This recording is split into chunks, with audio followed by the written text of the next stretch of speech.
আসসালামু আলাইকুম রাহমাতুল্লাহ। আজকে আপনাদের সামনে আমি আমার বন্ধুর বিষয়ে কিছু কথা বলতেছি। আসলে হচ্ছে কি জানেন, আমি কন্টেন্ট ক্রিয়েট করি, ভিডিও বানাই, ঘুরি ফিরি, এটা করি ওটা করি। আমার যখন পরামর্শের প্রয়োজন হয় না, মানে যে কোনো বিষয়ে যে কোনো কাজের মধ্যে আমার যখন পরামর্শের বিষয় আসে, মানে যে কোনো বিষয়ে জানতে ইচ্ছা হয়, কোনটা কাজটা করব, কোনটা করলে ঠিক হবে, কোনটা খারাপ হবে, কোনটা করলে সঠিক হবে, কোন করতে গেলে ভালো হবে খারাপ হবে। অ্যাকচুয়ালি আমার বন্ধুটা কার কাছে কেমন জানি না, কিন্তু আমার কাছে পারফেক্ট একটা মানুষ। অনেক কেউ তাকে লাইক করে না, অনেক কেউ মানে তার সাথে চলে, এই জন্য অনেক কেউ আমাকে খারাপ বলে, এটা বলো ওইটা বলে। আই ডোন্ট কেয়ার, এগুলো আমি ইয়াই করি না, এগুলো কোনো ইয়া দিই না। কারণ আমার কাছে বন্ধুটাই হচ্ছে মেয়ে। আজকে তার কথা বলতেছি কারণ আমি যদি ওর কোনো একটা সমস্যার কথা বলি, ওকে মানে কোনো একটা বিষয়ে বলি, সব কথা সব কিছুর বিষয়ে ওর কাছে সলিউশন থাকে। ওকে যদি বলি দোস্ত এই কাজটা কেমনে করবো, মানে ও কোনোদিন বলবে না দোস্ত আমি বেজে আছি, এই কাজটা করলে এমন হবে, দোস্ত আমি বেজে আছি, আমি তোরা এটা বলতে পারতেছি না, এই বিষয়ে আমার অভিজ্ঞতা না, এই বিষয়ে আমি জানি না। এই কথাটা ও আমাকে আজ পর্যন্ত কোনদিন বলে না। ওকে আমি বলছি দোস্ত একটা সমস্যা পড়ছি, আমি কি এখান থেকে আমি সমস্যা থেকে সমাধান কিভাবে পাবো, কিভাবে সলভ করতে পারবো, ওর সাথে সাথে আমাকে বলে দেবে কি দোস্ত এই কাজটা কর, সাথে সাথে তুই সলভ করতে পারবি। এই বিষয় কি আমাকে প্রত্যেকটা বিষয়ে, ধর আমি একটা কোনো একটা বিপদে পড়ছি, কোনো একটা বিষয়ে কোনো একটা প্রয়োজন হয়েছে, ওর সাথে সাথে বলবে কি দোস্ত তুই 2 মিনিট দ্বারা আমি আসতেছি। মানে অ্যাকচুয়ালি একটা বেস্ট ফ্রেন্ড বল না, মানে বেস্ট ফ্রেন্ডের অনেক উদাহরণ দিয়ে আমি মানে আমার বন্ধুকে বলতে চাই।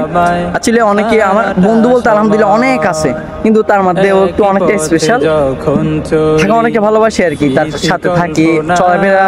মোটা ইদানিং একটু অনেকটা কমে গেছে বেজির কারণে, ব্যস্ততার কারণে। ওর মতো ব্যস্ততা, আমি আমার মতো থাকি। তার মধ্যে বলতেছে অ্যাকচুয়ালি অনেক কাজ করি আমরা, তার মাঝেও প্রত্যেকটা বিষয় ওর কাছে সলিউশন থাকে। আমাকে প্রত্যেকটা বিষয় সমাধান দিয়ে বলে যে দোস্ত এই কাজটা করিস না, এই পথে যাইস না, এই দিকে যাইস না, এটা করিস না ওটা করিস না। মানে সবসময় কি একজনের যতটুকু কেয়ার করা লাগে ও আমাকে ততটুকু কি কেয়ার করে। বলতে গেলে একটা বেস্ট ফ্রেন্ডের যতটুকু দায়িত্ব আছে আলহামদুলিল্লাহ পর্যাপ্ত পরিমাণ পালন করে দায়িত্বটা। এই জন্য বলতেছি না, আমি যদি কোনো একটা টাকার সমস্যা, কোনো একটা বিষয়, এটা ওইটা যা কিছু হয় না কেন, সব বিষয়ে আমাকে অনেকটা হেল্প করে। অ্যাকচুয়ালি তার প্রতি আমার ভালোবাসা সব সময় থাকবে, অনেকটা ভালোবাসা। অ্যাকচুয়ালি তার বিষয়ে আমি আজকে যদি আমি সারাদিন বলতে থাকি না, বলা শেষ হবে না। কারণ এটা হচ্ছে বন্ধুর প্রতি বন্ধুর ভালোবাসা, এটা কি আজকে সারাদিন বললে শেষ হবে না। লাস্ট অব্দি তার সাথে আপনাদের আরেকটু পরিচয় করাই দিই।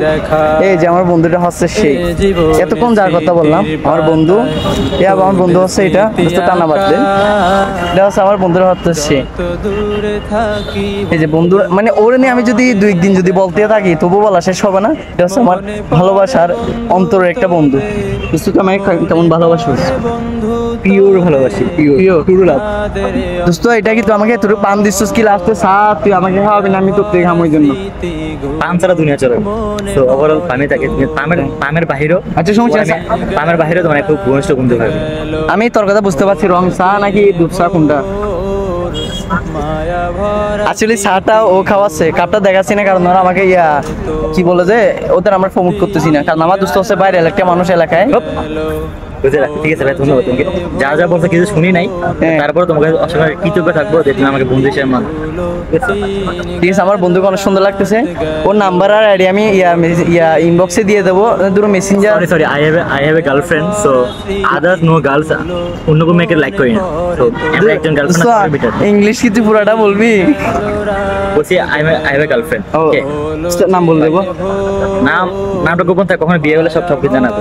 ঠিক আছে ভাইয়ের আছে বলে, ঠিক আছে বাদ দেন, দোয়া করেন ভাইয়ের জন্য, আমাদের বন্ধুদের সারা জীবন এভাবে অটল থাকে। ওকে, লাভ ইউ দোস্ত। কত হাসি মুখে কত কথা।